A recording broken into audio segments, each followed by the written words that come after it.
नंदीश्वर बोले, हे सनत कुमार, अब राजा नभग का ज्ञानदायक और कृष्ण दर्शन नामक शंकर जी का परम अवतार सुनो। इक्ष्वाकु वंश में श्राद्ध देव की नींव पीढ़ी में राजा नभग का जन्म हुआ था। जब नभग बहुत दिनों के लिए गुरुकुल में विद्या पढ़ने चले गए तो उनके इक्ष्वाकु आदि भाइयों ने राज्य का विभाजन कर उसे हड़प लिया। नभग पिता के पास गए और सब समाचार कहा। उन्होंने नभग को धैर्य देकर कहा, तुम्हारे भाइयों ने तुम्हारे साथ छल किया है। अब मैं तुम्हें एक उपाय बतलाता हूँ जिसके करने से तुम्हारा दुख दूर हो जाएगा। आजकल बुद्धिमान आंगिरस ब्राह्मण यज्ञ कर रहे हैं जिसमें प्रत्येक छठे दिन उन्हें मोह प्राप्त हो जाता है और इस प्रकार उनका यज्ञ पूर्ण नहीं हो पाता। तुम विद्वान हो, वहाँ जाकर वैश्यदेव सूक्तों को पढ़ उनका यज्ञ पूर्ण कराओ। यज्ञ के पूर्ण होने पर वे ब्राह्मण स्वर्ग चले जाएंगे और वे संतुष्ट होकर तुम्हें अपना बचा हुआ सब धन दे देंगे, जिससे तुम सर्वदा के लिए धन से संतुष्ट हो जाओगे। पिता का यह वचन सुनकर नभग प्रेम पूर्वक वहाँ गया जहाँ पर वह उत्तम यज्ञ हो रहा था। उसमें पहुंचकर बुद्धिमान मनुपुत्र ने 2 वैश्य देव सूक्त का स्पष्ट उच्चारण किया। यज्ञ कर्म समाप्त होने पर वे आंगिरस ब्राह्मण अपने यज्ञ का अवशिष्ट धन नभग को देकर स्वर्ग को प्राप्त हुए। परंतु उसी समय शिव जी कृष्ण दर्शन रूप में प्रकट होकर बोले, हे नभग, यज्ञ का अवशिष्ट धन तो मेरा है, इसे तू कैसे ग्रहण करता है? नभग ने उत्तर दिया, इस धन को ऋषियों ने मुझे दिया है, यह मेरा धन है। तब प्रसन्नात्मा कृष्ण दर्शन ने कहा, हम दोनों के वाद विवाद में आपके पिता ही प्रमाण हैं। जाओ उनसे पूछो, वे जैसा कहेंगे हम वैसा मान लेंगे। यह सुन नभग अपने पिता के पास पहुँचे। मनु श्राद्ध देव ने कहा, वह पुरुष देवता शंकर जी हैं। यज्ञ में अवशिष्ट वस्तु उन्हीं की है।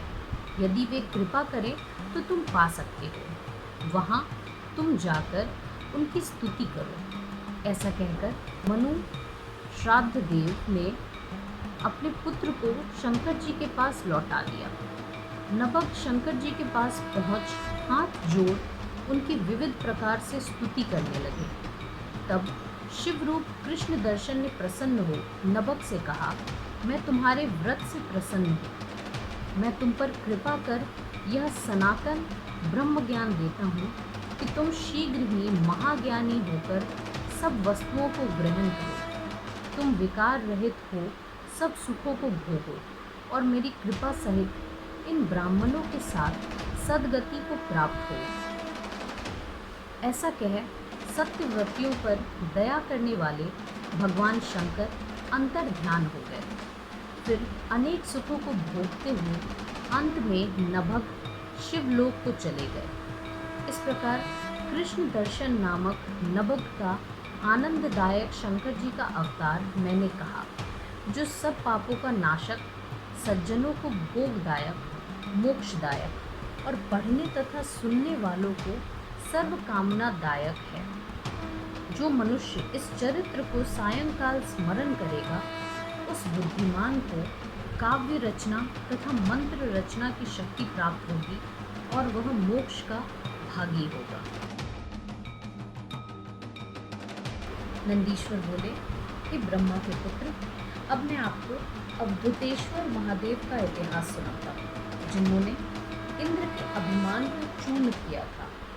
एक समय बृहस्पति और सब देवताओं को साथ ले इंद्र शंकर जी का दर्शन करने के लिए कैलाश पर्वत पर गए तो इंद्र को आया जान लीलाधारी प्रभु शंकर ने भयंकर अद्भुत रूप धारण कर लिया। उन्होंने आगे से जाकर मार्ग रोक लिया और प्रज्वलित अग्नि के समान देदीप्यमान लंबे होकर वहां स्थित हो गए। बृहस्पति जी के साथ इंद्र ने मार्ग के मध्य में अद्भुत आकार वाले भयंकर पुरुष को देखा। तब अहंकारी इंद्र ने शंकर जी को न पहचानकर मार्ग में स्थित उस पुरुष से पूछा, तुम कौन हो और तुम्हारा क्या नाम है? मुझसे शीघ्र सत्य सत्य कहो। यह सुनकर मदन नाशक शंकर जी कुछ न बोले। इंद्र ने फिर पूछा, परंतु शंकर जी फिर कुछ न बोले। इंद्र बार बार पूछते, परंतु उनके अभिमान का नाश करने की इच्छा से भगवान दिगंबर कुछ नहीं बोले। तब इंद्र ने ललकार कर कहा, क्या रे मूर्ख, तू पूछने पर उत्तर क्यों नहीं देता? इस कारण से मैं तुझको अपने वज्र से मारता हूँ। ऐसा कह उन्होंने दिगंबर को मारने के लिए वज्र उठाया। तब इंद्र को हाथ में वज्र लिए देख शिवजी ने उस वज्रपात को स्तंभित कर दिया। भुजा के रुक जाने से इंद्र को बड़ा क्रोध आया। इतने में बृहस्पति जी ने समझ लिया कि यह परम तेजस्वी पुरुष शिव ही हैं। उन्होंने अनेक शब्दों में शिवजी की स्तुति की। शिवजी प्रसन्न हो गए। बृहस्पति इंद्र का जीव दान प्राप्त करने के कारण जीव नाम से विख्यात हुए। इस प्रकार बृहस्पति सहित इंद्रदेव का दर्शन कर अपने स्थान को लौटे। शिवजी का यह अवधूतेश्वर नामक अवतार वर्णन जो मनुष्य नित्य सुनता है, वह सब सुखों को भोग अंत में शिव की पदवी को प्राप्त करता है। नंदीश्वर बोले, हे मुनिश्रेष्ठ, हे विप्र, अब शिवजी के उस अवतार को सुनो जिसमें उन्होंने अपने भक्त के ऊपर दया करके एक स्त्री के स्नेह को दूर किया। विदर्भ नगर में एक सत्यरथ नाम का राजा था जिसने शिव धर्म सेवन करते हुए अपना बहुत सा समय व्यतीत किया। एक समय उसके नगर पर बहुत से शत्रुओं ने मिलकर आक्रमण किया, जिसमें सत्यरथ ने उन सबसे बड़ा युद्ध किया, परंतु विजय न हुआ और शत्रुओं ने जंगा तोड़कर उसे मार डाला। उसकी पटरानी गर्भवती थी।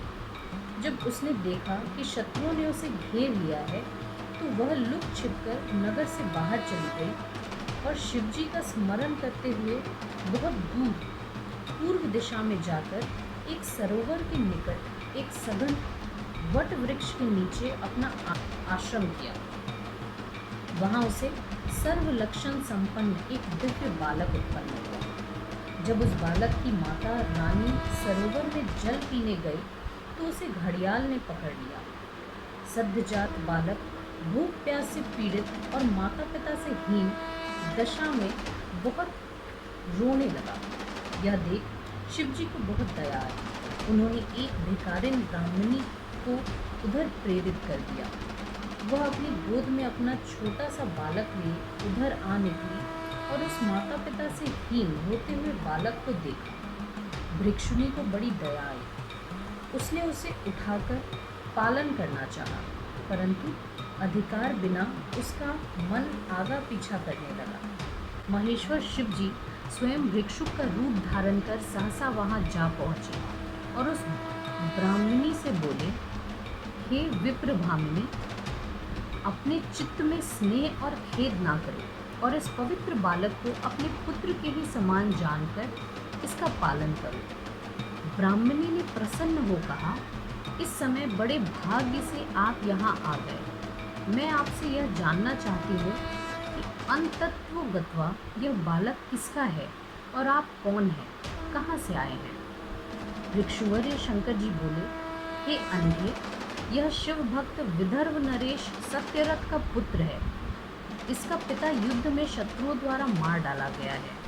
इसकी माता प्यास से व्याकुल हो उस सरोवर में जो जल पीने गई तो वहाँ उसे नक्र ने पकड़ लिया है।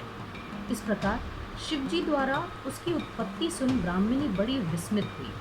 उसने पूछा, इस बालक का पिता शत्रुओं से क्यों मारा गया तथा इसकी माता को नक्र ने क्यों पकड़ा? तब भिक्षुक ने कहा, इसका पिता विदर्भराज पहले जन्म में राजा पांडु हुआ। इस समय जब वह राजा शिवार्चन में तल्लीन था, तब सहसा कुछ शत्रुओं के आक्रमण का समाचार पाकर उसके मंत्रीगण अपने सामंतों सहित राजा को सूचना देने पहुंचे, तो राजा ने समझा कि यह सब शत्रु ही यहाँ आ गए हैं।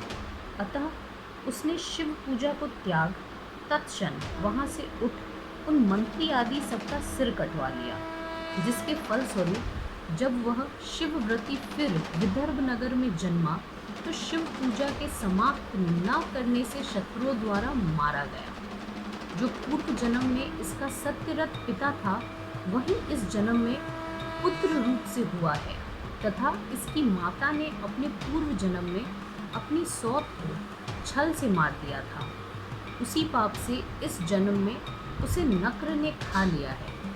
शिव की भक्ति और शिव की पूजा पूर्ण न करने के कारण ही यह दरिद्रता को प्राप्त हुआ है। यह सब कहकर शिवजी ने उस ब्राह्मणी को अपना सत्य रूप दिखा दिया। ब्राह्मणी प्रसन्न हो परम प्रभु शंकर को प्रणाम कर गदगद वाणी से सप्रेम स्तुति करने लगी। भिक्षुक रूपधारी शिवजी अंतर ध्यान हो गए। ब्राह्मणी अपने पुत्र के साथ राजा के उस पुत्र का पालन करने लगी। वे दोनों शांडिल्य मुनि की आज्ञा में स्थित हो शिव का पूजन करने लगे। इस प्रकार उस राजपुत्र को शिवजी की कृपा से सब सुख प्राप्त हुआ। जो इस भिक्षुक रूपी शिवजी के अवतार को पढ़ता है, उसके सभी मनोरथ पूर्ण होते हैं। नंदीश्वर बोले, हे तात, अब परमात्मा शिव के उस अवतार को कहता हूँ जो सुरेश्वर नामक धौम्य के बड़े भाई को सुखदायक हुआ था। ध्यान देकर सुनो। व्याघ्रपाद का पुत्र उपमन्यु अपनी माता सहित अपने मामा के घर रहा करता था। दैववश वो बड़ा ही दरिद्र हो गया था। मामा के घर बहुत थोड़ा सा दूध पीने को मिलता था, जिससे उसकी दूध की इच्छा बनी रहती थी, परंतु माता के पास दूध कहाँ। कणों के बिनने से जो बीज मिले थे, उन इकट्ठे किए बीजों को पीस उनको जल में मिलाकर कृत्रिम दूध बालक को पिलाती और पालन करती। एक दिन उस बालक ने माता से कहा कि यह दूध नहीं है और रोने लगा। तब उसकी माता कहने लगी कि हम वनवासियों के पास दूध कहाँ है, शंकर जी की कृपा के बिना दूध नहीं मिलता। हे पुत्र, पूर्व जन्म में शंकर जी के उद्देश्य से जैसा कर्म किया है वैसा ही फल प्राप्त होगा। तब अपनी माता के ऐसे वचन को सुनकर व्याघ्रपाद का पुत्र बोला, माँ, शोक न कर। यदि भगवान शंकर कल्याण करने वाले हैं तो कल्याण ही होगा। मैं उनकी कृपा के लिए साधन करूँगा। ऐसा कहकर वह बालक अपनी माता को प्रणाम कर विदा हो तप करने चल दिया। उसने हिमालय पर जाकर ओम नमः शिवाय इस पंचाक्षरी मंत्र को जपते हुए शिवजी का पूजन और परम तप करना आरंभ किया। भगवान शंकर इंद्र का और पार्वती इंद्राणी का रूप धारण कर उस बालक के पास आए और बोले कि मैं तुम्हारे तप से प्रसन्न हूँ, जो इच्छा हो वर मांगो। बालक ने कहा, मैं शंकर जी की भक्ति मांगता हूँ। इंद्र ने कहा, क्या तुम देवताओं के स्वामी इंद्र को नहीं जानते? रुद्र को त्याग कर मेरी पूजा करो। यह सुन मुनि पुत्र ने इंद्र से कहा, प्रकृति से परे उन देवेश्वर रुद्र को तुम जानते नहीं। हे इंद्रदेव, तुम जाओ, मैं शंकर जी से ही वरदान लूँगा, तुमसे नहीं। मैं शंकर जी की निंदा को पाप समझता हूँ। यदि तुम फिर मेरे सामने शंकर जी की निंदा करोगे तो मैं तुमको शिव के अस्त्र से मारकर अपना शरीर त्याग दूंगा। ऐसा कह उपमन्यु ने भस्म उठा उसे अघोर मंत्र से अभिमंत्रित कर अपने इष्ट देव के युगल चरणों में ध्यान कर उसमें अग्नि स्थापित की और इंद्र पर छोड़ दिया। शंकर जी ने तत्काल प्रत्यक्ष हो उस ब्राह्मण को दर्शन दिया और पार्वती सहित बैल पर बैठ गणों सहित त्रिशूल आदि सुंदर अस्त्रों से शोभित अपना रूप दिखाया। यह देख उपमन्यु ने शंकर जी की स्तुति की। शंकर जी ने उसे उठा हृदय से लगा पार्वती को दिया। पार्वती जी ने प्यार कर कुमार के समान ही अपना अक्षय कुमार नामक पुत्र बनाया। शिव जी ने क्षीर सागर के समान स्वाद युक्त उसे एक अनश्वर सागर दिया। उसके मांगने के अनुसार अजर अमर और सर्वदा दुख से रहित अपनी भक्ति दी। साथ ही यह भी कहा कि मैं तुम्हारे आश्रम के निकट सर्वदा स्थित रहा करूँगा। ऐसा कह पार्वती सहित शंकर जी वहीं अंतर ध्यान हो गए। उपमन्यु शंकर जी द्वारा श्रेष्ठ वरों को प्राप्त कर अपनी माता के पास गया और सब समाचार कह सुनाया। वह समाचार सुन उसकी माता बड़ी हर्षित हुई। परमात्मा शिव सर्वदा सज्जनों को सुखदायी है। हे तात, यह सुरेश्वर नामक शिव का अवतार मैंने आपसे कहा। इसे भक्तिपूर्वक सुनने वाला सब सुखों को भोग अंत में शिव गति को प्राप्त करता है।